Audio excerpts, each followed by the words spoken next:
Test 2. You will hear a number of different recordings, and you will have to answer questions on what you hear. There will be time for you to read the instructions and questions, and you will have a chance to check your work. All the recordings will be played once only. The test is in 4 sections. At the end of the test, you will be given 10 minutes to transfer your answers to an answer sheet. Now turn to Section 1.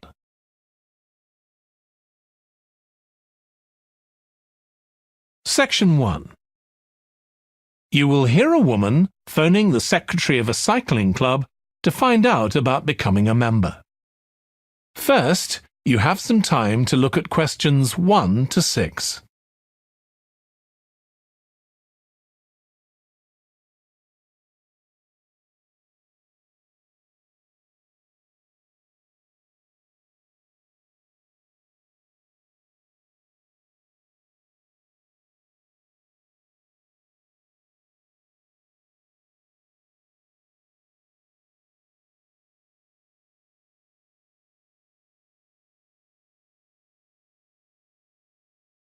You will see that there is an example that has been done for you.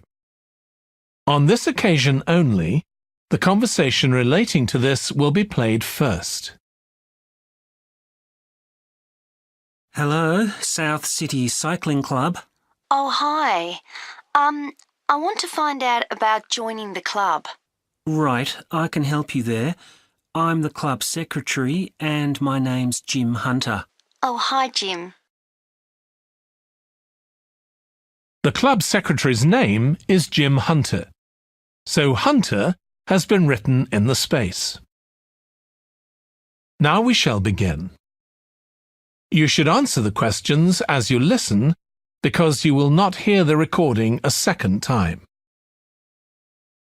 Listen carefully and answer questions 1 to 6. Hello, South City Cycling Club. Oh, hi. I want to find out about joining the club. Right, I can help you there. I'm the club secretary and my name's Jim Hunter. Oh, hi, Jim. So, are you interested in membership for yourself? That's right. Okay, well, there are basically 2 types of adult membership. If you're pretty serious about cycling, there's the full membership. That costs $260, and that covers you not just for ordinary cycling, but also for races both here in the city and also in other parts of Australia. Right. Well, I'm not really up to that standard. I was more interested in just joining a group to do some cycling in my free time. Sure, that's why most people join. So in that case, you'd be better with the recreational membership. That's $108 if you're over 19 and $95 if you're under. I'm 25.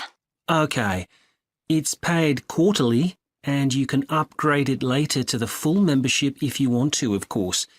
Now, both types of membership include the club fee of $20. They also provide insurance in case you have an accident, though we hope you won't need that, of course. No.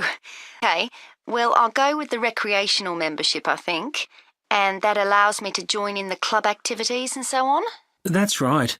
And once you're a member of the club, you're also permitted to wear our kit when you're out cycling. It's green and white. Yes, I've seen cyclists wearing it. So can I buy that at the club? No, it's made to order by a company in Brisbane. You can find them online. They're called Jerry's.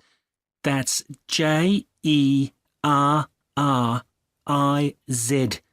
You can use your membership number to put in an order on their website. Okay. Now, can you tell me a bit about the rides I can do? Sure. So we have training rides pretty well every morning, and they're a really good way of improving your cycling skills as well as your general level of fitness. But they're different levels. Level A is pretty fast. You're looking at about 30 or 35 kilometres an hour. If you can do about 25 kilometres an hour, you'd probably be level B. And then level C are the novices who stay at about 15 kilometres per hour. Right. Well, I reckon I'd be level B. So when are the sessions for that level? There are a couple each week. They're both early morning sessions. There's one on Tuesdays, and for that one you meet at 5:30 a.m, and the meeting point's the stadium. Do you know where that is? Yes, it's quite near my home, in fact. OK, and how about the other one? That's on Thursdays. It starts at the same time, but they meet at the main gate to the park. Is that the one just past the shopping mall? That's it. Before you hear the rest of the conversation, you have some time to look at questions 7 to 10.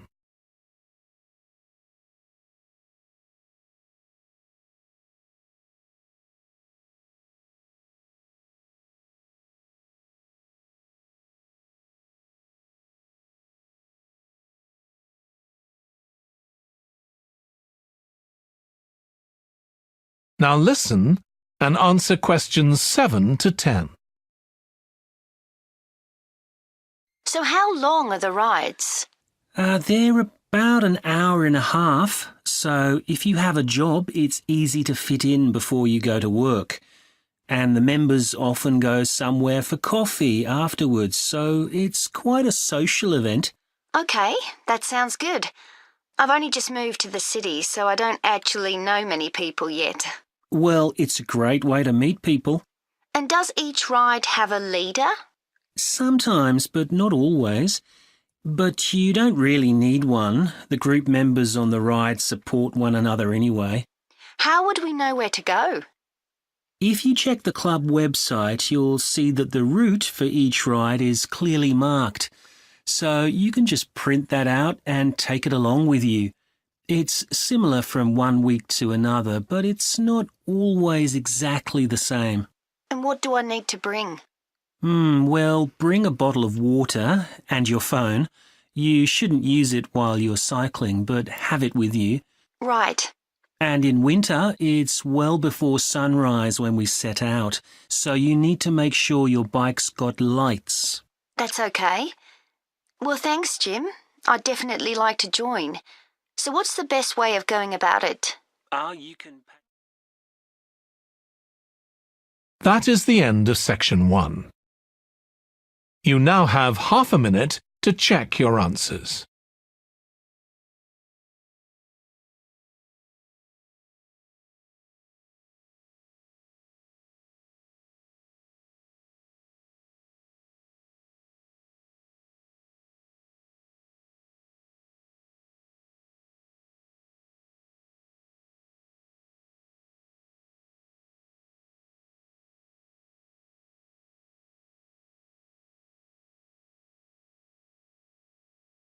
Now turn to section 2.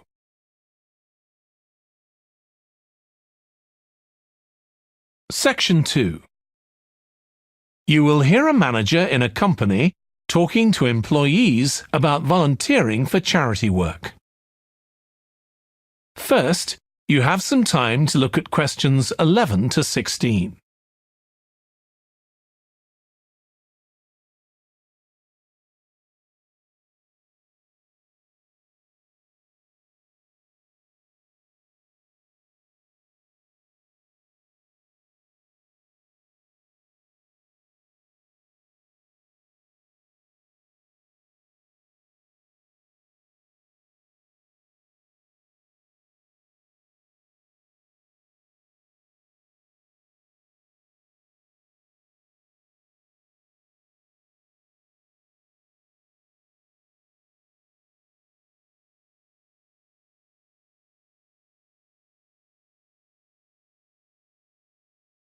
Now listen carefully and answer questions 11 to 16.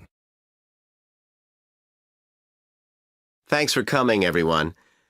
Okay, so this meeting is for new staff and staff who haven't been involved with our volunteering projects yet. So, basically, the idea is that we allow staff to give up some of their work time to help on various charity projects to benefit the local community. We've been doing this for the last 5 years, and it's been very successful. Participating doesn't necessarily involve a huge time commitment. The company will pay for 8 hours of your time. That can be used over 1 or 2 days all at once, or spread over several months throughout the year. There are some staff who enjoy volunteering so much, they also give up their own free time for a couple of hours every week. It's completely up to you. Obviously, many people will have family commitments and aren't as available as other members of staff. Feedback from staff has been overwhelmingly positive. Because they felt they were doing something really useful, nearly everyone agreed that volunteering made them feel more motivated at work. They also liked building relationships with the people in the local community and felt valued by them. 1 or 2 people also said it was a good thing to have on their CVs. One particularly successful project last year was the Get Working project.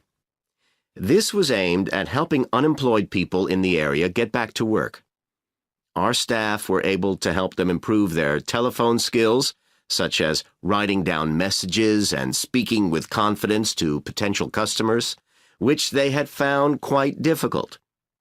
This is something many employers look for in job applicants, and something we all do without even thinking about every day at work. We've got an exciting new project starting this year. Up until now, we've mainly focused on projects to do with education and training, and we'll continue with our reading project in schools and our work with local charities. But we've also agreed to help out on a conservation project in Redfern Park.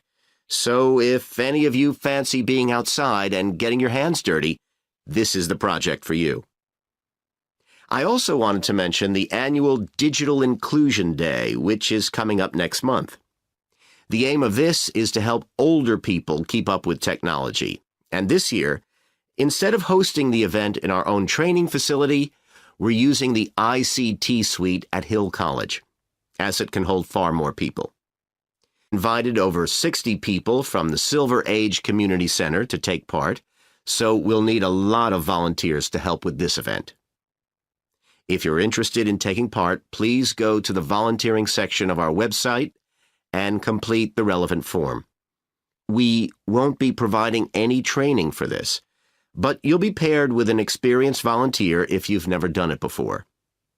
By the way, don't forget to tell your manager about any volunteering activities you decide to do. Before you hear the rest of the talk, you have some time to look at questions 17 to 20.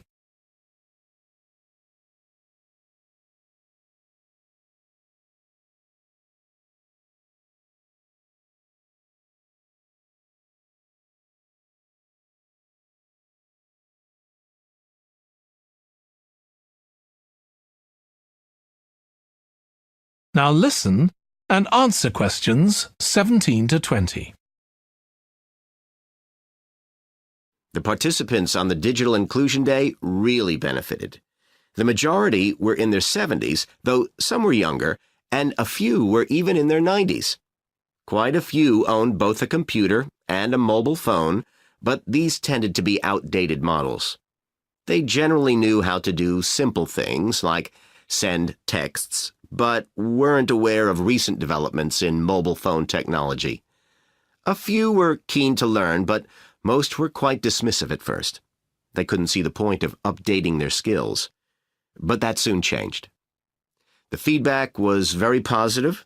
The really encouraging thing was that participants all said they felt much more confident about using social media to keep in touch with their grandchildren, who prefer this form of communication to phoning or sending emails. A lot of them also said playing online games would help them make new friends and keep their brains active. They weren't that impressed with being able to order their groceries online, as they liked going out to the shops, but some said it would come in handy if they were ill or the weather was really bad. One thing they asked about was using tablets for things like reading newspapers. Some people had been given tablets as presents, but had never used them. So that's something we'll make sure we include this time. That is the end of section 2. You now have half a minute to check your answers.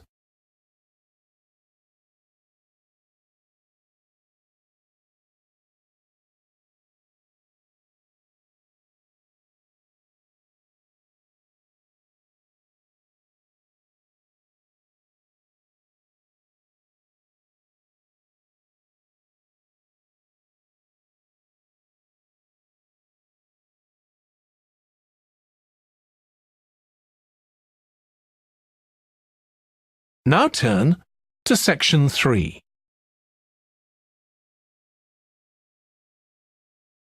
Section 3. You will hear a student called Russ consulting his tutor about a presentation he is preparing on nanotechnology, the study of materials on an extremely small scale. First, you have some time to look at questions 21 to 25.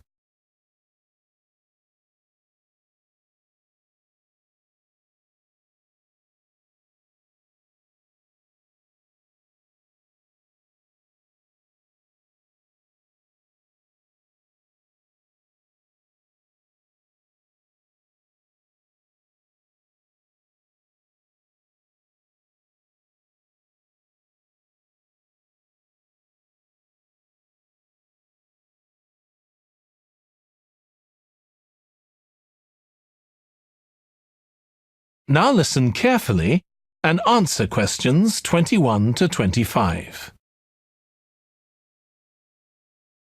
Come in, Russ. Thank you. Now, you wanted to consult me about your class presentation on nanotechnology. You were due to give it next week, aren't you? That's right, and I'm really struggling. I chose the topic because I didn't know much about it and wanted to learn more, but now I've read so much about it, in a way there's too much to say. I could talk for much longer than the 20 minutes I've been allocated. Should I assume the other students don't know much and give them a kind of general introduction, or should I try and make them share my fascination with a particular aspect? You could do either, but you'll need to have it clear in your own mind. Then I think I'll give an overview. OK. Now, one way of approaching this is to work through developments in chronological order. Uh-huh. On the other hand, you could talk about the numerous ways that nanotechnology is being applied. You mean things like thin films on camera displays to make them water repellent and additives to make motorcycle helmets stronger and lighter? Exactly. Or another way would be to focus on its impact in one particular area, say medicine or space exploration. That would make it easier to focus. Perhaps I should do that. I think that would be a good idea. Right. How important is it to include slides in the presentation? They aren't essential by any means, and there's a danger of tailoring what you say to fit whatever slides you can find. While it can be good to include slides, you could end up spending too long looking for suitable ones. You might find it better to leave them out. I see. Another thing I was wondering about was how to start. I know presentations often begin with, first I'm going to talk about this, and then I'll talk about that. But I thought about asking the audience what they know about nanotechnology. That would be fine if you had an hour or two for the presentation, but you might find that you can't do anything with the answers you get, and it simply eats into the short time that's available. So maybe I should mention a particular way that nanotechnology is used to focus people's attention. That sounds sensible. What do you think I should do next? I really have to plan the presentation today and tomorrow. Well, initially, I think you should ignore all the notes you've made, take a small piece of paper and write a single short sentence that ties together the whole presentation. It can be something as simple as, nanotechnology is already improving our lives. Then start planning the content around that. You can always modify that sentence later if you need to. OK. Before you hear the rest of the discussion, you have some time to look at questions 26 to 30.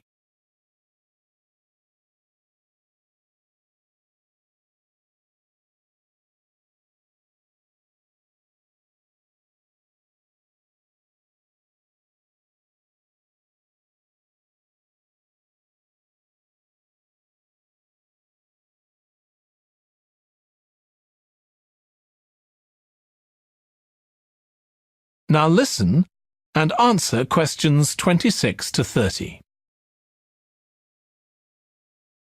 OK, now let's think about actually giving the presentation. You've only given one before, if I remember correctly, about an experiment you'd been involved in. That's right. It was pretty rubbish. Let's say it was better in some respects than in others. With regard to the structure, I felt that you ended rather abruptly, without rounding it off. Be careful not to do that in next week's presentation. OK. And you made very little eye contact with the audience because you were looking down at your notes most of the time.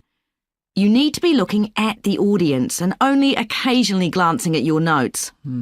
Your body language was a little odd. Every time you showed a slide, you turned your back on the audience so you could look at it. You should have been looking at your laptop. And you kept scratching your head, so I found myself wondering when you were next going to do that, instead of listening to what you were saying. Oh dear. What did you think of the language? I knew that not everyone was familiar with the subject, so I tried to make it as simple as I could. Yes, that came across. You used a few words that are specific to the field, but you always explained what they meant, so the audience wouldn't have had any difficulty understanding. Uh-huh. I must say, the handouts you prepared were well thought out. They were a good summary of your presentation, which people would have been able to refer to later on. So well done on that. Thank you. Well, I hope that helps you with next week's presentation. Yes, it will. Thanks a lot. I'll look forward to seeing a big improvement then. That is the end of section 3.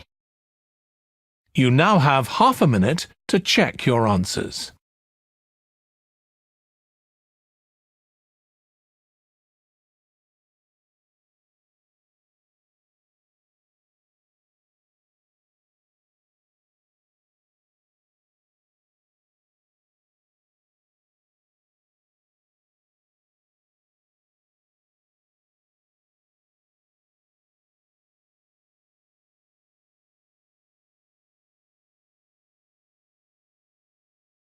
Now turn to section 4.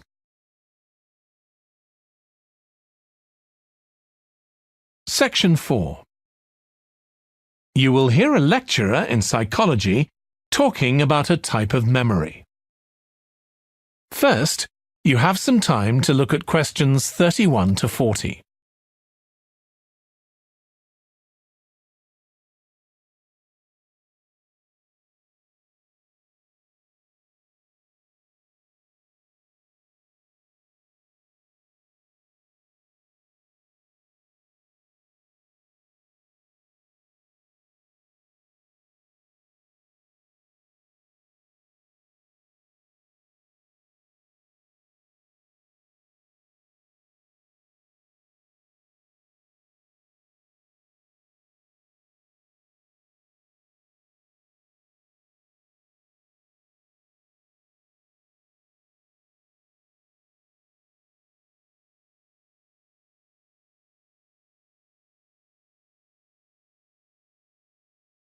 Now listen carefully and answer questions 31 to 40. Today, we'll be continuing the series of lectures on memory by focusing on what is called episodic memory and what can happen if this is not working properly. Episodic memory refers to the memory of an event or episode. Episodic memories allow us to mentally travel back in time to an event from the past. Episodic memories include various details about these events. For example, when an event happened and other information such as the location. To help understand this concept, try to remember the last time you ate dinner at a restaurant. The ability to remember where you ate, who you were with, and the items you ordered are all features of an episodic memory. Episodic memory is distinct from another type of memory called semantic memory. This is the type of factual memory that we have in common with everyone else. That is your general knowledge of the world. To build upon a previous example, remembering where you parked your car is an example of episodic memory. But your understanding of what a car is and how an engine works are examples of semantic memory. Unlike episodic memory, semantic memory isn't dependent on recalling personal experiences.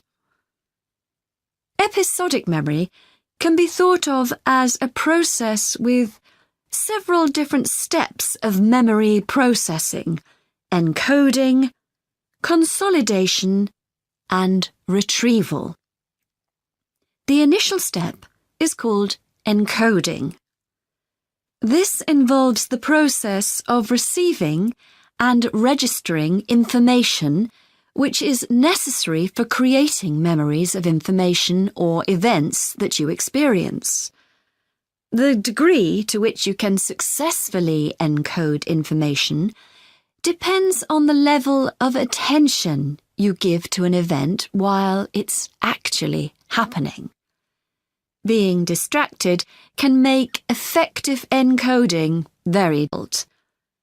Encoding of episodic memories is also influenced by how you process the event.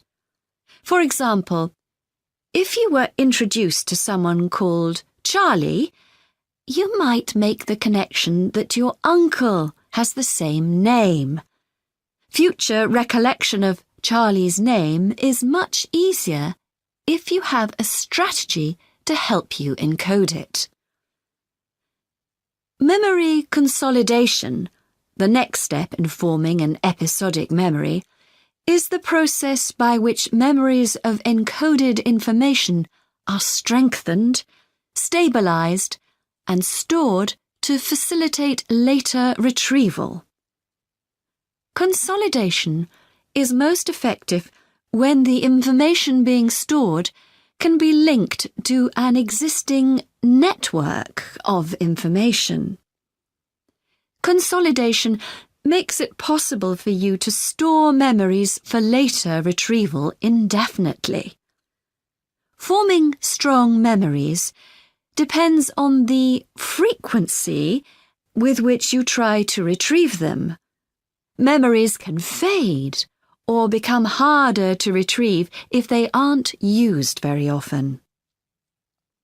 The last step in forming episodic memories is called retrieval, which is the conscious recollection of encoded information.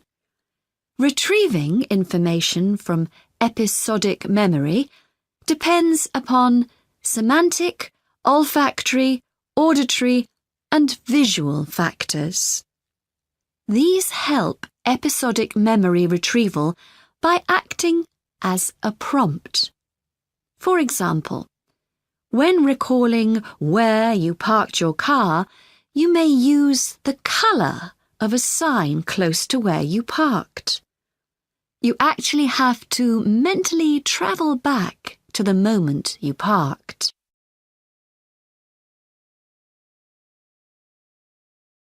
There are a wide range of neurological diseases and conditions that can affect episodic memory.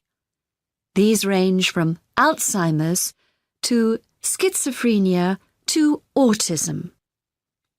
An impairment of episodic memory can have a profound effect on individuals' lives. For example, the symptoms of schizophrenia can be reasonably well controlled by medication. However, patients' episodic memory may still be impaired, and so they are often unable to return to university or work. Recent studies have shown that computer-assisted games designed to keep the brain active can help improve their episodic memory. Episodic memories can help people connect with others, for instance by sharing intimate details about their past, something individuals with autism often have problems with. This may be caused by an absence of a sense of self. This is essential for the storage of episodic memory and has been found to be impaired in children with autism. Research has shown that treatments that improve memory may also have a positive impact on children's social development. One study looked at That is the end of section 4. You now have half a minute to check your answers.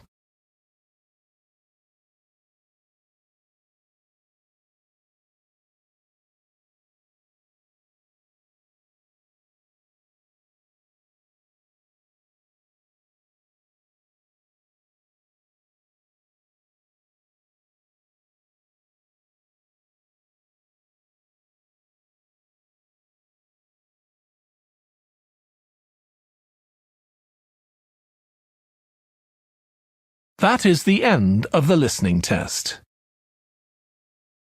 In the IELTS test, you would now have 10 minutes to transfer your answers to the answer sheet.